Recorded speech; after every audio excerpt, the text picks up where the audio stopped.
Dans cette vidéo, je vais vous montrer comment effectuer le reporting de vos ventes. Alors, je vais vous présenter les états et je vais vous présenter ce que je préfère pour que vous appréciez de vous-même. Alors, concernant la vente, il faut savoir que déjà, lorsque vous voulez éditer les éléments sur site gestion commerciale, c'est à partir du menu état. Donc, vous pouvez venir à état, vous allez peut-être à analyse client, activité client.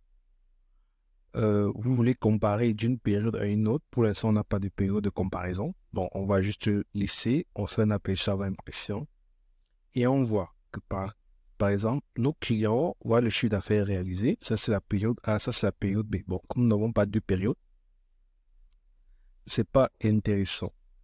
Ensuite, nous pouvons venir à la rentabilité client pour voir quel est le client qui est le plus rentable pour nous.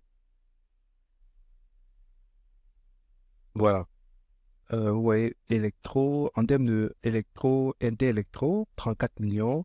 Françoise Bakou, voilà. Vous voyez, Inter-Electro, on a fait le plus gros chiffre d'affaires là-bas, les plus grosses marges.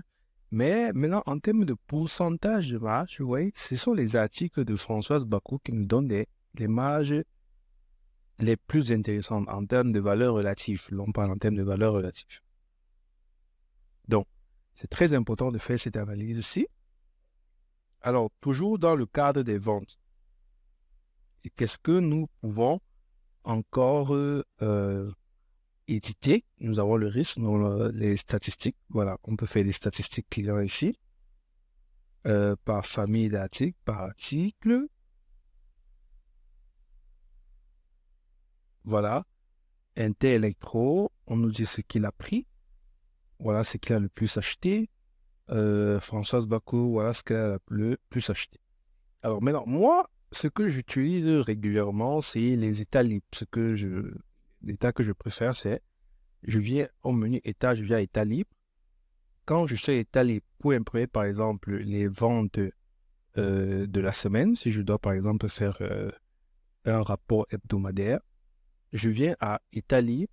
Ici, je viens à liste tiers et je viens à liste des clients. Là. C'est quelle période? Bon, je prends toute la période et je prends tous les clients. Mais si c'est un rapport hebdomadaire, vous allez préciser la semaine qui vous intéresse. Je clique sur OK. Maintenant, je choisis. Parce que là, c'est les états libres. Donc, je dois aller choisir ce qui m'intéresse. Je viens à liste client. Là, c'est liste article. Je viens à liste client chiffre d'affaires. Je vous ai montré comment on fait pour arriver aux états libres dans les vidéos précédentes. Liste client chiffre d'affaires. OK. Je fais un aperçu avant impression et voilà.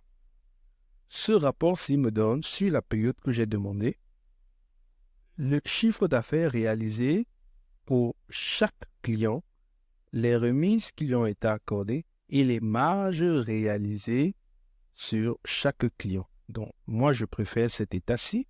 Je vous ai montré les autres qui sont disponibles. Donc, vous avez des multitudes de possibilités à partir des états libres.